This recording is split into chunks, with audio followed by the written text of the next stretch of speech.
Okay, so that's the first track off the Porco Rosso soundtrack from 1992. It's obviously a Studio Ghibli film. Dan, have you seen Porco Rosso?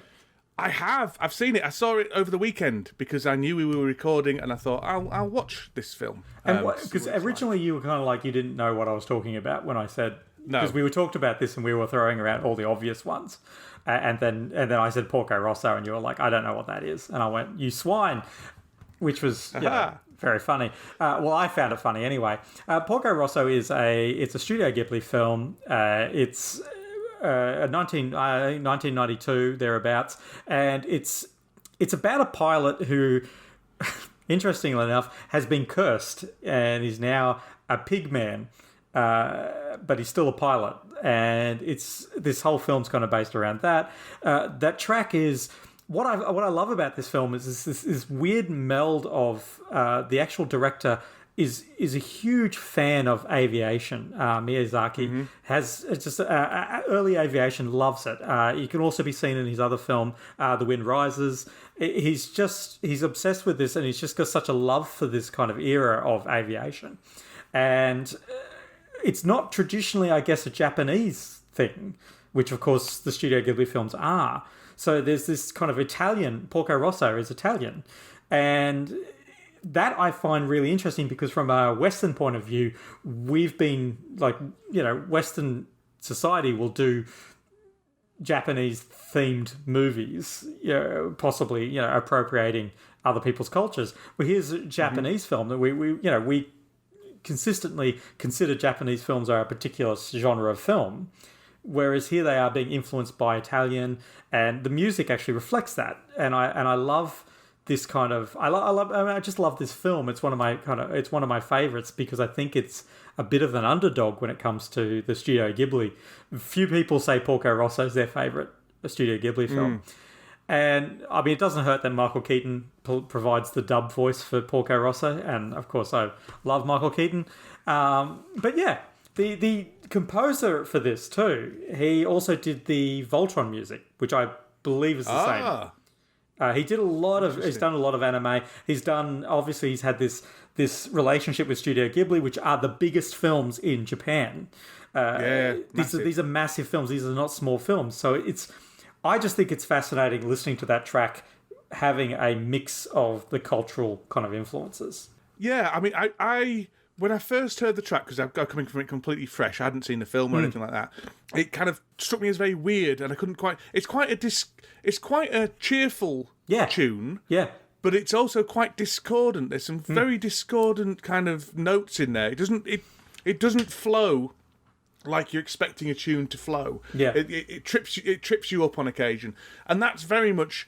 And I think this is a cultural thing. That's very much how I feel about Ghibli films, in that they don't flow like the animation that I'm used to, because I watch very little anime. And the same with a lot of foreign films. They don't flow like it's not like a set list of tropes.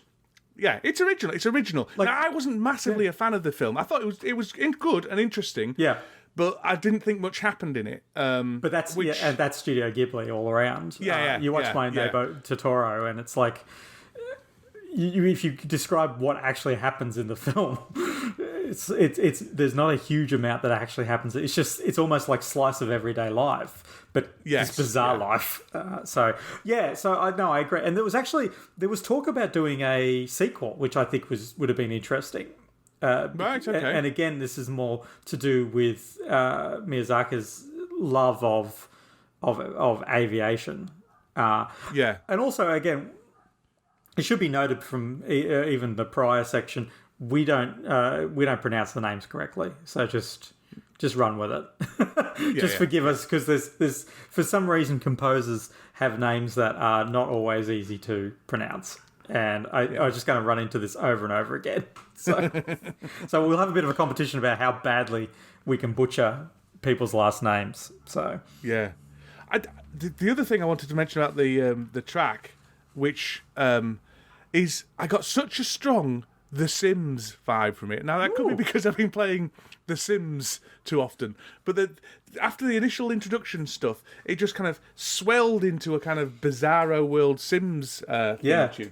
So I don't know if anyone else got that, but that's something I did. Yeah, I'll tell you what, with the film, though, there's some beautiful imagery in it. Oh, stunning. Absolutely stunning imagery. There's a scene where he's a dream sequence where he's thinking about all the people his friends who died in combat and things like that, and they're all ascending to heaven, all this kind of constellation in their World War I fighter planes, and it's just amazing. It's quite stunning, actually. There's some beautiful imagery in it. Cora got bored and wandered off halfway through, my 8-year-old daughter, and I think that's reasonable considering what was happening. I would actually, it's not necessarily a kid's film. No. And the kind of weird things like the pig things never really addressed. It's not resolved. Which is great. It's just... I like that. This is just quirky. Where it is. It's quirky. Just deal with it. Quirky. It reminds me, I don't know, because this is probably an Australian thing. I don't know about our particularly our American listeners. Maybe a UK thing, but we had a show called Monkey here, and it's based off the Chinese fable of Monkey, and it of course has Pigsy, who is a pig character, who is a pig god in that, and very reminiscent of Pigsy for the Australian audiences, I suspect. Yes, we did have Monkey. Oh, good. I'm not sure if America did or not. No, I don't think. I think it was because we dubbed it, because I think it was an Australian dub. Right, okay. And what happened was, and this is great, and we won't get too far off topic, but there's a pig involved, so I feel like we're on some topic. It's back to this. But the whole idea was the show used to come over to Australia or wherever it used to go to, and now I'm probably going to find out that's not the case, but wherever it went to, with no script at all and no translation. And so what would happen is they would have to write it. That's awesome. They used to just write it, so they generally kept the same gist of what was happening, but the dialogue itself was all was all written separately. But that's an amazing way of doing comedy as well. Is overdubbing. That's cool. Very very funny. So yes. So, is there anything else we want to talk about, either Porco Rosso or... I mean, there's lots we could talk about it, but we're keeping it snappy. We are keeping it snappy. But is there anything else? No, I think I think it stands for what it is. I think it actually does reflect the film really well. It does.